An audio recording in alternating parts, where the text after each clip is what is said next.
Conversar en este momento. Doctora Chávez, muy buenos días. Buenos días. ¿Cuál es su reacción con la sentencia que ha recibido, la condena que ha recibido el señor Carlos Raffo ayer? Bueno, yo espero, como él mismo ha dicho, esta es una primera parte y él insistirá y mediante la apelación por su inocencia, ¿no? Como debe hacer toda persona que considera que es inocente. Me alegra por su familia de que él esté libre.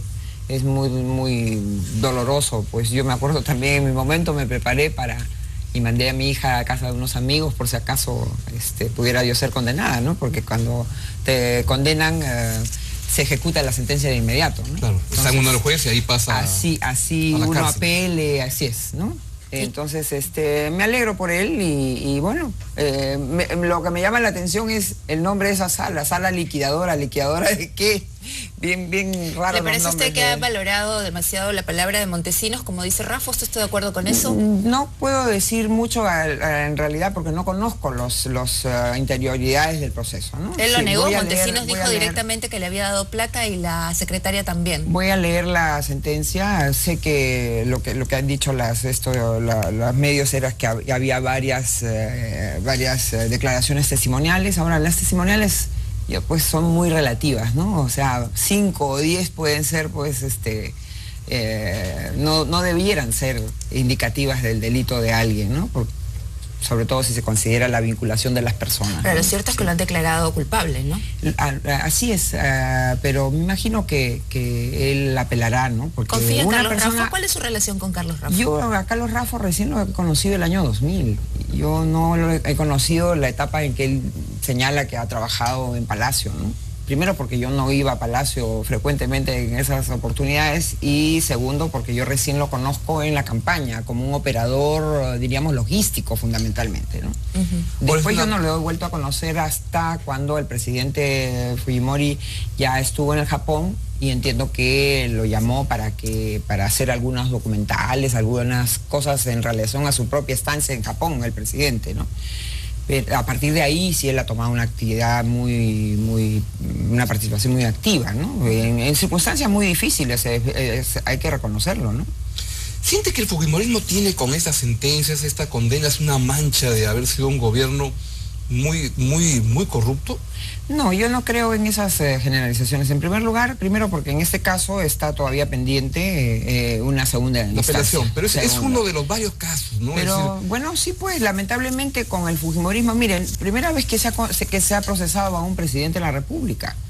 Primera vez. Y lo han mandado a la cárcel por corrupto. Primera vez, claro. Y por hechos con los que hubieran sido, también debían haber sido procesados también otros presidentes de la República, ¿no? Porque si el argumento contra el presidente Fujimori es que porque era presidente debía conocer, tendrían que haber sido también procesados el señor Alan García y el señor Belaúnde, que en paz descanse, ¿no? Entonces, ha habido decididamente contra el fujimorismo, y conozco de varias sentencias, pues las he leído en el caso de varias personas, Blancanélida Colán, en el caso general Salazar Monroy, que son personas condenadas, son inocentes condenados. O sea, yo me puedo pronunciar sobre las sentencias que he leído, ¿no? Pero Blancanélida no era parte de un montaje. No, pues era funcionaria, así como la señora Nelly Calderón. ¿Por qué no está presa la señora Nelly Calderón? Ni siquiera Blancanélida Colán ha tenido un hijo para que creen un puesto. A la señora Nelly Calderón le crearon un puesto a su hijo en Zúrich durante el mandato del señor Toledo y juramentó en Palacio de Gobierno con el señor Toledo. Entonces, yo creo que ha habido persecución y le repito, hay casos concretos en que yo me he tomado el trabajo de leer la sentencia, y en el caso de Blancanélida Colán también se la condena y a 11 años ya ha pasado, de los cuales 7 años se le ha quitado sus propiedades por sospechas, simplemente porque ella era la fiscal, pues, pero no hay ningún caso concreto. Y quien la acusaba era su adjunto, por favor, su adjunto, y él le dijo: señor, si yo hubiera sido corrupto, usted que era mi adjunto, que ahora me acusa, usted debía haber conocido, ¿no? Entonces, 11 años después del colapso del gobierno de Alberto Fujimori, ¿qué es el fujimorismo? ¿Cuáles son sus banderas principales? ¿Es como un movimiento para responder a acusaciones? ¿Qué cosa es el fujimorismo hoy en día? Es cierto que nos hemos distraído mucho en responder y en defendernos de una persecución implacable. El fujimorismo es el proyecto político que está plasmado en la Constitución.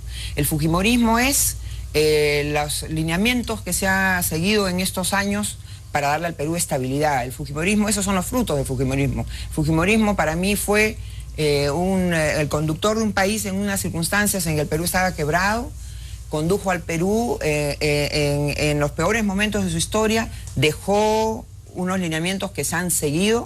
Ese es el fujimorismo, que ha pensado en los intereses del país, que algunas personas han cometido errores, sí, que los paguen. No es una cosa privativa del fujimorismo los actos de corrupción, los han habido en todo el Perú y los van a seguir habiendo, y los han habido en este gobierno en apenas unos meses. Por favor, hay actos que tienen que ser investigados. Y en cuanto al ámbito ideológico, hay quienes señalan, algunos críticos del fujimorismo, que está como representante de una derecha, pero con unos principios no muy democráticos, porque saltan inmediatamente ante temas de derechos humanos, y eso no abona, porque ustedes se pronuncian democráticos, participan en elecciones. Bueno, mire, es que la democracia hay que revisar qué concepto tiene democracia. Hemos vivido 200 años casi de una democracia que significaba que 8 de 10 peruanos estén en condición de pobreza, que no hubiera infraestructura, que hubiera posibilidad de que a ti te quiten tu propiedad pagándote en bonos. Si eso es democracia, el fujimorismo no se acerca a ese concepto de democracia. El concepto de democracia lo han plasmado algunas personas, y si se trata de poner etiquetas, a mí me gusta más el concepto de derecha popular. Y no lo digo yo, lo dice el señor Altaus en su libro La Revolución Capitalista. Ahí se consideran ustedes en la derecha popular. A mí me gusta eso porque ¿qué significa? Darle a la mayoría de la población lo que antes se suponía era privativo de una minoría. Bienestar, acceso a la propiedad, acceso al comercio, a la industria, a la empresa. Eso es lo que ha significado. Y por supuesto eso significa paz, significa estabilidad. Tenemos ya 18, 19 años una constitución que ha sido modificada en pequeñas partecitas, a veces no muy felices, ¿no? Ese es el trabajo, ese es el legado del fujimorismo y del presidente Fujimori. Y cuando saltamos, como usted dice, Ana, en favor de los derechos humanos, es que nos enerva que a quienes nos defendieron del terrorismo, a quienes no iniciaron una guerra, se les ataque, se les persiga en defensa de los que precisamente nos atacaron, ¿no? Entonces, y aunque eso signifique pues que nos digan que no nos gustan los derechos humanos son de todos y son anteriores al Estado, ¿no? Y los derechos humanos significan también que el que ha cometido delito tenga que pagarlo, ¿no? Y en ese sentido van a apoyar la propuesta del ministro de Justicia para él está proponiendo, bueno, del Ejecutivo al Congreso, para que no se den más permisos a los terroristas sentenciados que están cumpliendo cadena en su casa para salir, como ha pasado con Berenson y Mellado.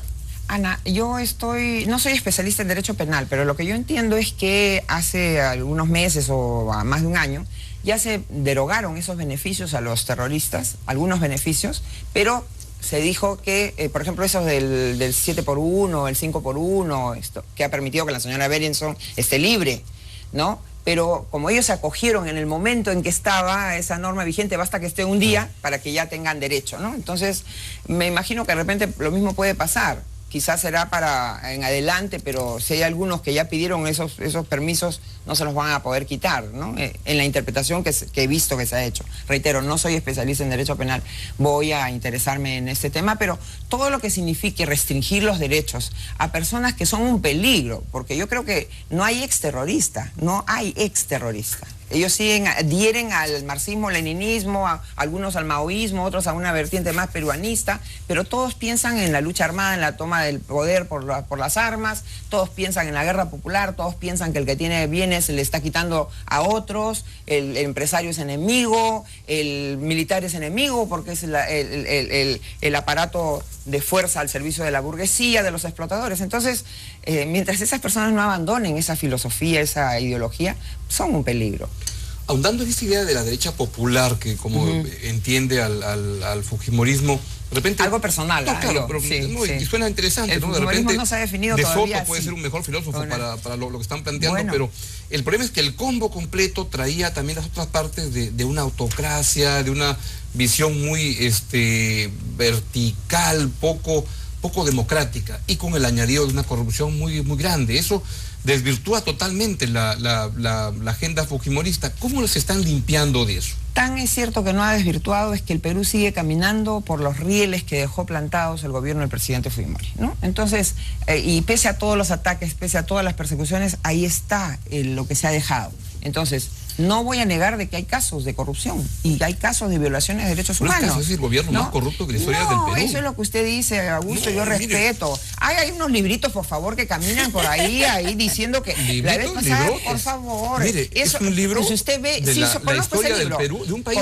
bien corrupto. El libro. Hasta los virreyes eran corruptos acá. Pero el más corrupto de todos es el gobierno de Fujimori. Pero fue pídale, el parnaso de la corrupción. Pero pídale, pues, yo también puedo escribir un libro diciendo que el autor es un corruptazo. No, lo que hay que pedir es argumentos y pruebas. Yo sé que circula por ahí un libro, la vez pasada el señor Piz mencionaba un libro de un fulano que ni siquiera ha venido al Perú y no tiene ningún elemento de prueba. Ya lo van yo lo conozco. Ya lo van a traducir. No, yo lo conozco porque felizmente leo inglés. Y no tiene ni un solo elemento. Es como aquellos que dicen, el presidente Fujimori se robó 4.000 millones de dólares. ¿Con qué argumentos? No, ninguno. La vez pasada escuché nada menos que el señor Borrego podría decir en un debate que tuvimos en una universidad que cuando el presidente Fujimori dejó el poder, es decir, en el gobierno de transición, habían 250 millones de dólares de reservas. Contra eso tú no puedes luchar. Porque ahí están los reportes del Banco Central de Reserva, los reportes que puede hacer el Banco Mundial. De la reserva. Son cosas... Pero ¿no cree que es como cambiar la historia? Es la historia novelada que han hecho. No, por supuesto. Novelada, la que Montesinos grababa todos los días, una cosa pero de ahí, impresionante. Pero en ningún video de Montesinos, ya que usted se refiere a eso, Augusto, aparece ningún elemento que vincule ni al presidente Fujimori, ni la política económica, ni la política de institucionalización del país. En ningún momento. Quería tocarle yo en ese sentido, por ejemplo, el tema del indulto. A ver, ustedes están pidiendo un indulto a una persona ya sentenciada. Usted ha dado ya sus motivos, que son bien distintos en algunas cosas a su agrupación. Sin embargo, le quiero mencionar que nosotros hemos presentado hoy día un informe donde hay unas reuniones en la UNI, donde participa el señor Crespo, que es defensor de los terroristas, de Movadef, etcétera.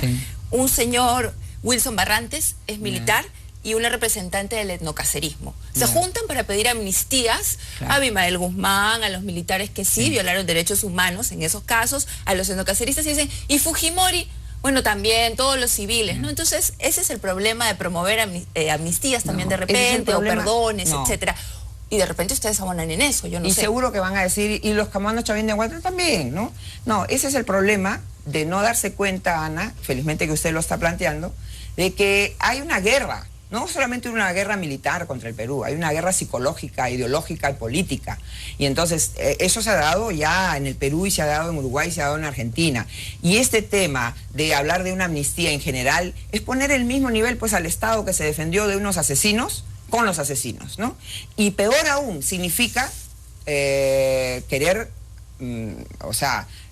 hacer la trampita que se ha hecho en Uruguay, por ejemplo, donde se dio amnistía para los militares y para los terroristas, y resulta que después de varios años han anulado la amnistía para los militares y los terroristas, bien, gracias. Entonces, igualito quisieran que pase aquí, ¿no? Amnistía para todos, qué bueno, jajají, jajaja. Y dentro de unos años, todos los militares vuelven al bote. Y los terroristas llegan a ser hasta presidentes. O sea que nosotros no nos creemos ese cuento. En primer lugar, no se puede equiparar a la Fuerza Armada, ni a un presidente que condujo a la Fuerza Armada políticamente en una lucha exitosa contra el terrorismo con los terroristas. Eso será lo que quisieran, y es lo que intentó también la Comisión de la Verdad, por favor.